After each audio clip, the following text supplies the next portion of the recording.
Bom, chegou a hora dos exercícios e para começar eu vou pegar a primeira questão e eu vou meio que pegar as 4 questões iniciais para que nós possamos ter uma base de como utilizar as equações das aulas que nós colocamos no YouTube. Muito bem, a primeira questão é o seguinte: um objeto que executa um movimento harmônico simples leva 0,25 segundos para se deslocar de um ponto de velocidade nula para outro. Para um outro ponto do mesmo tipo, ou seja, para um outro ponto na qual a velocidade também é nula. A distância entre os pontos é de 36 centímetros. E na letra A ele pede para calcular o período. Na letra B a frequência e na letra C a amplitude do movimento. A melhor coisa que tem a fazer aqui é um desenhozinho do problema. E no caso, o que nós temos aqui é um esquema que eu mostro aqui 2 pontos nos quais a partícula ela tem velocidade nula, ou seja, esse ponto, quando ela chega nessa extremidade, a velocidade é zero, e esse é o outro ponto no qual a velocidade é zero.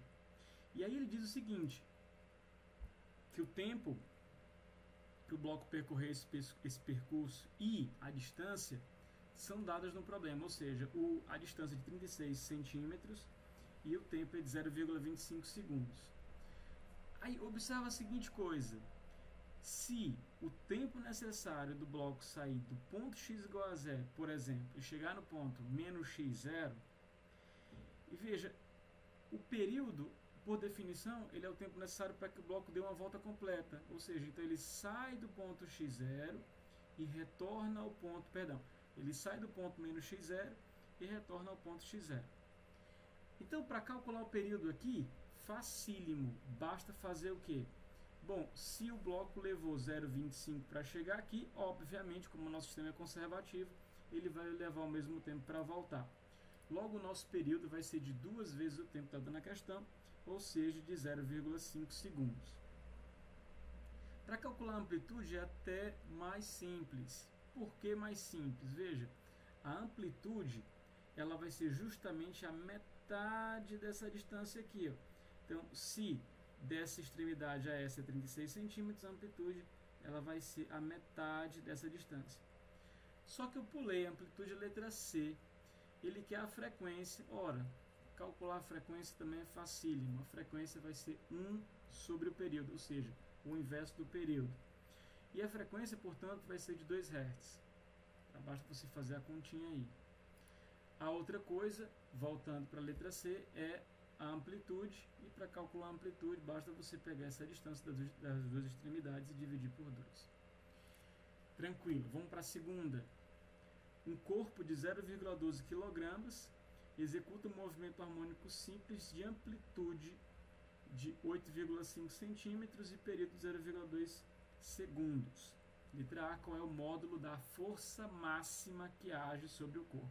Então vamos resolver esse problema começando pela letra A e eu vou agora meio que colocar aqui os dados da questão, que foram a massa, que ele já dá em quilogramas, isso é ótimo, e dá a amplitude só que em centímetros, tem que transformar centímetro para metro. Uma outra coisa também que ele dá é o período.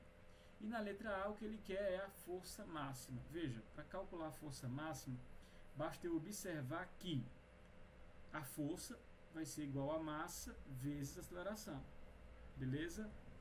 Na letra B, ele pergunta se as oscilações são produzidas por uma mola, qual é a constante elástica dessa mola?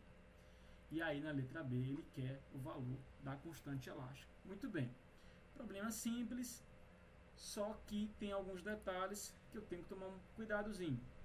Bom, a primeira coisa é observar que a força máxima, força de restauração, tá? Ela vai ser igual a massa vezes a aceleração máxima. O que ele está pedindo é a força máxima e está pedindo o módulo dela, portanto o sinal aqui não é importante.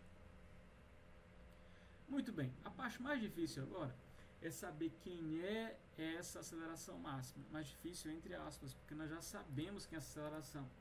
A aceleração é dada por esse termo aqui, ou seja, esse termo que representa a amplitude, esse termo aqui que é a amplitude da equação da aceleração. Show de bola! Para calcular o ômega eu preciso de quê?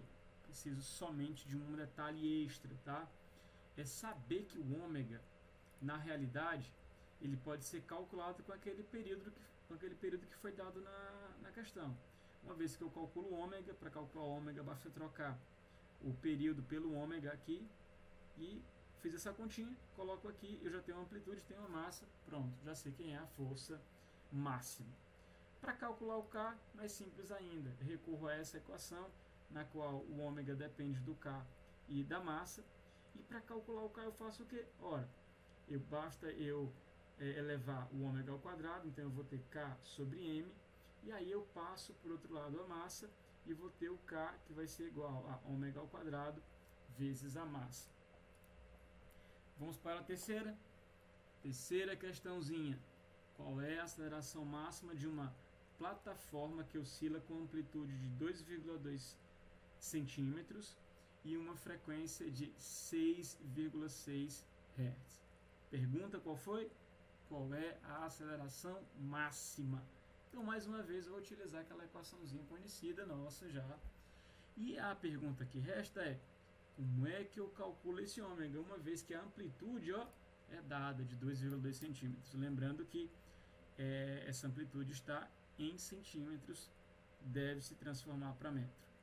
Ora, eu sei que o ômega, na realidade, ele é igual a 2π vezes a frequência, e a frequência é dada.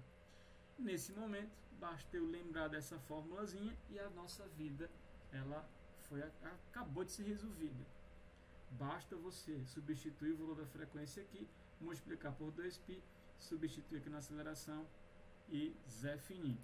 Bora para a quarta, bem rapidinho. Do ponto de vista das oscilações verticais, um automóvel pode ser considerado como estando apoiado em 4 molas iguais.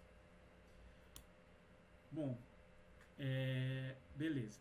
Suponha que as molas de um carro sejam ajustadas de tal forma que as oscilações tenham uma frequência de 3 Hz, esse é o F, e a letra A é: qual é a constante elástica de cada mola se a massa do carro é 1.400 kg e está igualmente distribuída pelas molas?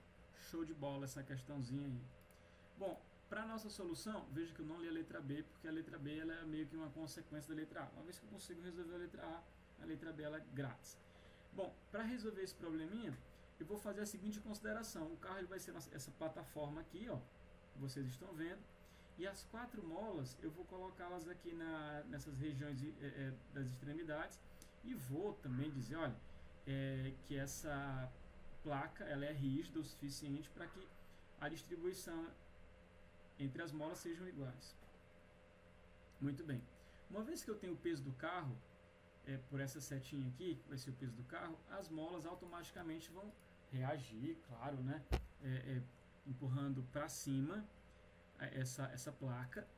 E o que eu vou ter aqui? Veja, eu vou ter a força devido à mola 1, a força devido à mola 2, a força devido à mola 3 e, por fim, a força devido à mola 4. Quando eu somo essas 4 forças, eu vou ter a força total da mola. O meu interesse nesse momento é saber quem é essa constante elástica da mola. Muito bem. Então a ideia que eu tive aqui foi a seguinte: sendo que cada uma dessas forças é dada pela lei de Hooke, e aqui eu vou usar o módulo, então o que acontece? Eu vou ter a constante 1 e o deslocamento x, constante 2 vezes o deslocamento x. Vocês observam que K1 é devido à força F1, K2 é devido à força F2, K3 à força F3, K4 devido à força F4. E a pergunta que vocês devem se fazer agora é: por que eu coloquei x em cada uma delas? Veja, x ele é o deslocamento que cada uma delas pode sofrer, uma vez que as molas são idênticas e sustentam aí um sistema cuja a massa é distribuída de forma igualitária entre as molas. Então, veja, se eu pego essa força equivalente, ou essa força resultante, como sendo um K equivalente multiplicado por essa distância, ou seja, por esse deslocamento x, eu vou chegar aqui a constante da mola equivalente. Essa constante da mola equivalente, na verdade, ela funciona como se fosse um resistor equivalente está naquele problema de circuitos elétricos. Mas aqui o que eu quero fazer é o seguinte, é pegar as 4 molas e transformar em uma mola só. Então, quando eu calculo o K equivalente, eu pego as 4 molas e faço uma fusão delas. A ideia é essa. E como esses K são iguais a priori, eu vou ter que esse K equivalente vai ser igual a 4 vezes K. Muito bem, ainda não terminou, né? Não terminou porque o que eu quero saber é a constante da mola. E eu não sei quem é K equivalente, também não sei quem é esse K. Então, a melhor forma de fazer isso é usando os dados que foram dados. E um dado que foi dado é a frequência. Muito bem. Se eu tenho a frequência, ora, por que não usar essa formulazinha? E aqui eu posso substituir esse K aqui, tá? Não confunda esse K com esse outro que está aqui, por favor. Esse K aqui, ele vai ser o K equivalente do meu sistema. Uma vez que eu substituo o K aqui, eu tenho a massa do carro e tenho a frequência angular? Não. Eu tenho a frequência F aqui. Ora, mas para calcular a frequência angular, basta eu me lembrar que ômega é igual a 2π vezes F. Uma vez que eu me lembro disso, aí você aplica uma algebrazinha aqui e encontra o valor de K. Tá? Na dúvida, coloca o teu comentário aí, me manda uma mensagem. Beleza? Muito bem. Para resolver a letra B, qual é a frequência de oscilação se 5 pessoas pesando em média 73 kg entram no carro? Claro, e ele também vai dizer que a distribuição da massa ela é constante. Muito bem, para isso acontecer, para eu calcular a frequência de oscilação, agora, basta eu modificar a massa. Você vai pegar a fórmula da frequência, que vai depender aí do K e do M, e você vai modificar o valor da massa agora. Bom, eu quero que você tente fazer aí, porque esse é o momento que você vai usar os recursos que aprendeu na aula, e se tiver dúvida, me comunica.